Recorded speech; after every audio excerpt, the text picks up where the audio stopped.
एक बहुत मजे की कहानी सुना रहा हूँ, पूरी सुनिएगा। चार भाई थे, एक बहुत बड़े से घर में रहते थे। चारों मैरिड थे और उनके बच्चे भी थे। उस बड़े से घर में 4 पोर्शन थे, हर भाई का एक पोर्शन, 1 2 3 4, और बीच में एक बड़ा सा लाउंज था। सारा दिन 9 to 5 बहुत मेहनत से काम करते थे और रात को उस लाउंज में अपनी फैमिलीज के साथ बैठ के खाना खाते थे और खूब हंसी मजाक करते थे। लेकिन सारा दिन मसरूफ रहने की वजह से घर पे ध्यान नहीं दे पाते थे, जिसकी वजह से घर की हालत खराब होती गई। दीवार में लीकेज आ गई, वॉशरूम के नल खराब हो गए, किचन के कैबिनेट टूट गए। चारों भाइयों ने कहा यार ये तो बहुत बैड सीन है, हमारे पास तो टाइम नहीं है, एक कंपनी हायर कर लेते हैं जो कि पूरे घर की मेंटेनेंस देखेगी। उन्होंने एक टेंडर जारी कर दिया और बहुत सारी कंपनीज ने अपनी अपनी कोटेशंस दी। वो चारों भाई ना डिसाइड नहीं कर पा रहे थे कि कौन सी कंपनी को हायर करें। एक भाई ने कहा कंपनी ए बहुत अच्छी है, एक भाई ने कहा कंपनी बी बहुत अच्छी है, एक ने कहा सी बहुत अच्छी है, एक ने कहा डी बहुत अच्छी है। चारों भाइयों में बहस शुरू हो गई और एंड में लड़ाई हो गई। तो एंड में डिसाइड ये हुआ कि हर भाई अपने अपने पोर्शन के लिए अपनी अपनी पसंद की कंपनी हायर कर ले। एक भाई ने कंपनी ए हायर कर ली, एक ने बी, एक ने सी और एक ने कंपनी डी हायर कर ली और अपनी मंथली इनकम में से एक अच्छा खासा हिस्सा उस कंपनी को देने लगे ताकि वो अच्छे से घर मेंटेन करे। लेकिन कंपनीज को हायर करने के बाद घर की मेंटेनेंस पे कोई फर्क ही नहीं पड़ा। अब वो चारों भाई परेशान हो गए कि यार अजीब पता नहीं क्या सीन है ये। फिर एक दिन उनके घर की बेल बजी, उन्होंने गेट खोला तो सामने एक बंदा 3 पीस सूट पहन के टाई शाई लगा के खड़ा था। उस आदमी ने कहा मुझे पता है आप लोग परेशान हैं, इतना पैसा देने के बाद भी आपका घर वैसे का वैसे ही है। तो जनाब आप तो मसरूफ रहते हैं, कहां आप रोज रोज कंपनी वालों से अपडेट लेंगे, ये काम आप मुझ पे छोड़ दें। मैं आपके घर के लाउंज में एक डब्बा रख रहा हूं। फिर वो गाड़ी में से एक डब्बा निकाल के लेके आया, लाउंज में उसने रखा। उस डब्बे के अंदर एक शीशा लगा हुआ था। उस आदमी ने कहा कि देखें ये शीशा जादुई शीशा है, इसके अंदर रोज रात को मैं आया करूंगा और आपने जो कंपनीज हायर की हुई है ना उनके एम्प्लॉइज से सवाल किया करूंगा कि घर मेंटेन क्यों नहीं हो रहा, और ये सब मैं बिल्कुल फ्री में करूंगा। वो चारों भाई बहुत खुश हो गए और उस आदमी को थैंक यू बोला। अब रोज रात को चारों भाई और उनकी फैमिलीज बैठ के लाउंज में उस शीशे को देखते थे। रोजाना वो आदमी वैसे ही सूट पहन के उस शीशे के ऊपर आता था और चारों कंपनीज के डिफरेंट एम्प्लॉइज को बिठाकर उनसे पूछता था कि आपको पैसे दिए जा रहे हैं फिर भी आप घर मेंटेन नहीं कर रहे हैं। अब कंपनी ए का एम्प्लॉय बोलता था कंपनी बी की वजह से हो रहा है, कंपनी बी वाला बोलता था कंपनी डी की वजह से हो रहा है, कंपनी डी वाला बोलता था कंपनी सी की वजह से सब कुछ हो रहा है। सब एक दूसरे पे इल्जाम लगाते थे, आपस में लड़ते थे। और मजे की बात यह कि लड़ाई देख के उन चारों भाइयों को बहुत मजा आता था और पूरी लड़ाई देखने के बाद वो चारों भाई आपस में लड़ते थे कि देखा मैंने कहा था ना कंपनी ए अच्छी है, देखा मैंने कहा था ना कंपनी डी अच्छी है, देख तेरी कंपनी सी की वजह से ये सब हो रहा है। आहिस्ता आहिस्ता उन चारों भाई को ये लड़ाई देखने में और खुद लड़ने में मजा आने लगा। अब हुआ ये कि वो जो 3 पीस सूट वाला आदमी था ना, उसने डिफरेंट कंपनीज को कहा कि ये पूरी फैमिली बैठ के रात को मुझे देखती है, तो अपना इश्तिहार इस शीशे के ऊपर चलाइए, वो लोग देखेंगे और आपका प्रोडक्ट खरीदेंगे। इस इश्तिहार के बदले उसने कंपनी से पैसे लेना शुरू कर दिए और वो सूट वाला आदमी अमीर से अमीर तर होता गया। इसी तरह से उन चारों कंपनीज के ओनर्स को पता चल गया ये लोग भूल ही गए हैं कि इन्होंने हमें हायर क्यों किया था। तो उन्होंने कहा भाई अब तो चिल सीन है, कोई सवाल करने वाला है नहीं, और जो सवाल करने वाला आदमी है 3 पीस सूट वाला, उसको उससे मतलब है कि लोग उसके पास आके लड़ते रहे, तो भेज दिया करेंगे रोजाना एक एक एम्प्लॉय को लड़के आ जाया करेगा यार। वो भी खुश, हम भी खुश, और अब तो वो चारों भाई भी बहुत खुश हैं क्योंकि वो रोजाना रात को एक दूसरे को गलत प्रूफ करके सोते हैं। तो इन सब चीजों के दौरान हुआ ये कि घर की हालत बद से बदतर होती गई, लीकेज बढ़ गई, टूट फूट और ज्यादा हो गई, और अब तो फर्श के टाइल भी उखड़ने लग गए। और एक वक्त तो ऐसा आ गया कि महीने के एंड में राशन भी खत्म हो जाता था। और इस पे उन कंपनीज वालों ने बोला कि भाई अब मंथली चार्जेस बढ़ जाएंगे क्योंकि खर्चा बहुत हो गया घर का। उन भाइयों ने कहा इससे ज्यादा हम अपनी सैलरी में से हिस्सा नहीं दे सकते। कंपनीज वालों ने बोला ठीक है, पीछे वाली गली में जो बंगला है ना वो लोग बहुत अमीर है, उनसे हम कर्जा ले लेते हैं आपके नाम पे, क्योंकि आपके घर की मेंटेनेंस के लिए ही ले रहे हैं। तो अब उन चारों भाइयों का हाल ये है कि पहले वो अपनी सैलरी में से एक हिस्सा देते थे,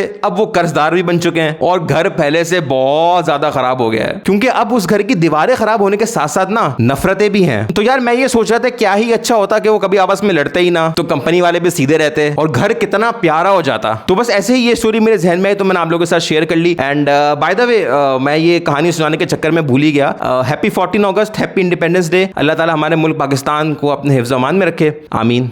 अल्लाह हाफिज़।